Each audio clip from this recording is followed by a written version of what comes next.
Les bus n'ont pas circulé dans les rues de Toulon ce dimanche.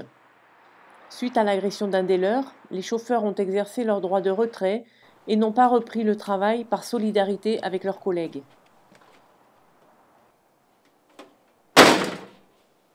On a un collègue qui s'est fait planter, la police n'a pas arrêté le malfaiteur, donc le danger lié, il est plus imminent, mais bon, il y a encore, donc c'est un débrayage, déjà pour se faire entendre par solidarité, et puis bon, pour redémontrer que bon, stop. La personne est montée, lui a demandé la caisse, et puis bon, après ça se passe en une fraction de seconde. La vitre n'est pas montée parce que bon, travailler 8 heures dans cet environnement-là, c'est comment ça s'appelle?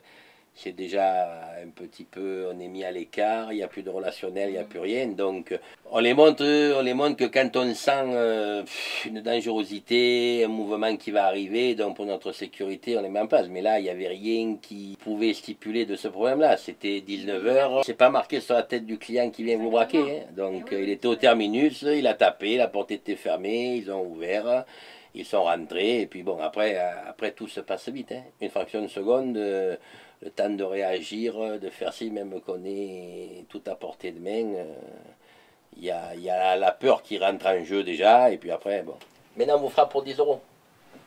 Le problème, c'est gouvernemental. C'est-à-dire, il n'y a plus d'argent, il n'y a plus rien. Donc maintenant, après, les gens, ils ont besoin de manger, ils ont besoin de ci, ils ont besoin de là.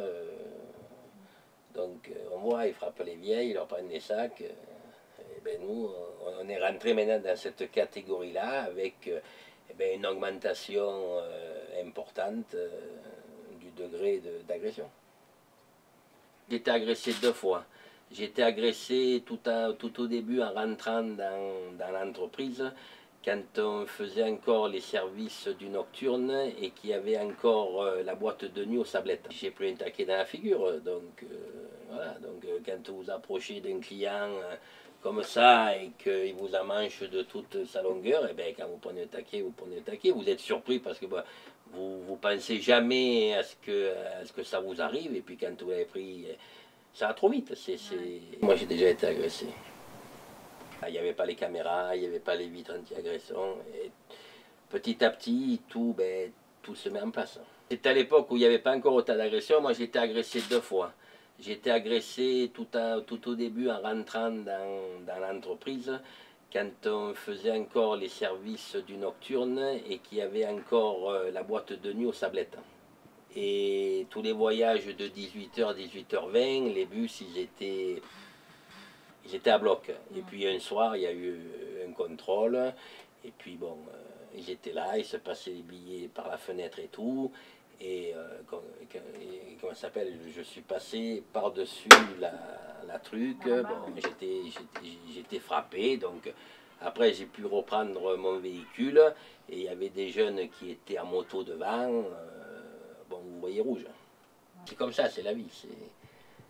C'est le métier de chauffeur de bus n'est plus aussi honorifique qu'il était il y a 30 ans de ça. La suite du mouvement dépendra des conclusions de la réunion qui doit se tenir entre la direction et les syndicats du personnel.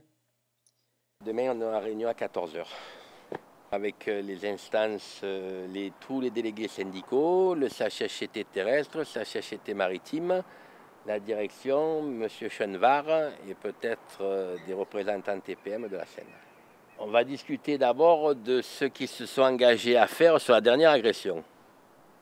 Voilà, donc il y avait des engagements qui avaient été pris par M. Chenvar, donc devant toutes les instances, devant notre direction et tout. Bon, mais vu que, a priori, on n'a pas de retombées, on n'a pas de résultats, donc on va demander à ce qu'on nous démontre que le nécessaire a été fait, non pas verbalement, mais avec des preuves. Et puis après, on discutera des nouvelles idées, des nouveaux trucs qu'on a discuté ce matin en CHSCT, pour les mettre en application, pour essayer de réduire au maximum le risque en cours. La RMTT, je me souviens, parce que bon, j'avais mon père qui travaillait là-dedans, donc c'est de famille. On n'a jamais été des fervents des mouvements sociaux. Il n'y a aucune municipalité qui peut se plaindre du réseau Toulon. C'est-à-dire, que quand le réseau de Toulon il décide de mettre le frein et de partir à l'ascension, c'est qu'on est arrivé au bout du bout.